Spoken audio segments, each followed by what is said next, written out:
बिस्मिल्लाहिर्रहमानिर्रहीम। लाखों दरूद पाक हज़रत मोहम्मद सल्लल्लाहु अलैहि वसल्लम और आप सल्लल्लाहु अलैहि वसल्लम की आल पर। अस्सलामु अलैकुम। मेरा नाम इफ्तिखार अहमद है और आप मेरा यूट्यूब चैनल नॉलेज देख रहे हैं। कराची के महूटा पैलेस के मुतल्लिक़ एक सीरीज़ शुरू की हुई है। उस सिलसिले में आज की वीडियो का अनवान है 4 दिन की चांदनी।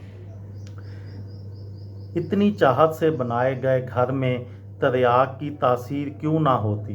शेव रतन महूटा की अहलिया पर कराची की समुंदरी हवा ने असर किया या ये राय बहादुर की बेपनाह मोहब्बत थी। वजह जो भी हो वो सेहत याब हो गई।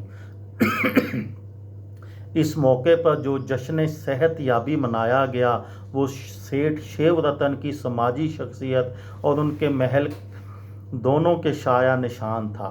जश्न की तकरीबात में शहर की सरकर्दा शख्सियात को दावत दी गई।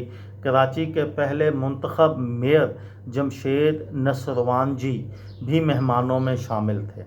जिस ठंडी समुद्री हवा ने शेव रतन महूटा की बीवी को सेहत बख्शी वो अब भी चलती है, लेकिन आलूदा फ़ज़ा की वजह से अपनी तासीर खो बैठी है। महूटा पैलेस की छत से आज भी समुंदर का नज़ारा किया जा सकता है, लेकिन ये मंज़र इतना दिलफरेब नहीं रहा जितना करीब 1 सदी पहले था।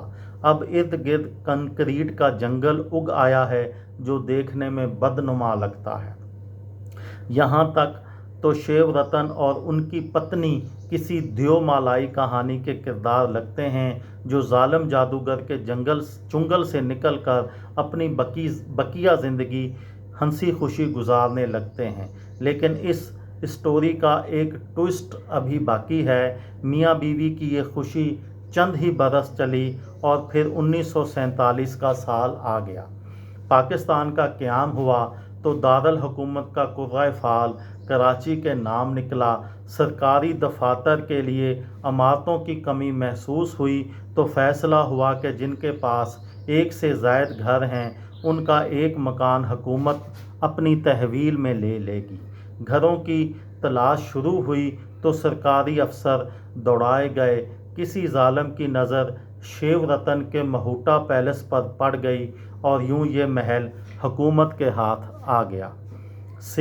सेठ शेव रतन तलमलाए तो बहुत, लेकिन कुछ ना कर सके और दिल बर्दाश्ता होकर मुल्क छोड़ गए।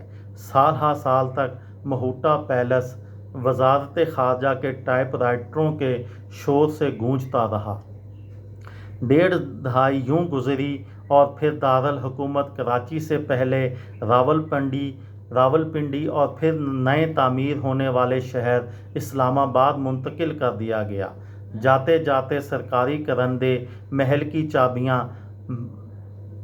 बानिए पाकिस्तान मोहम्मद अली जिन्ना की बहन फातिमा जिन्ना को थमा गए, जिन्हें ये इमारत जिन्ना की बम्बई की रहायश गाह के बदले दी गई थी। फातिमा जिन्ना की निस्बत से ये इमारत कसरे फातिमा कहलाई, जो आज भी हुकूमती कागज़ों में इस इमारत का सरकारी नाम है। ये थी मेरी आज की वीडियो। किसी दोस्त को, किसी भाई को, किसी बहन को फ़ायदा हो तो मुझे दुआओं में याद रखिएगा। दिल दिल पाकिस्तान, जान जान पाकिस्तान। अस्सलाम वालेकुम।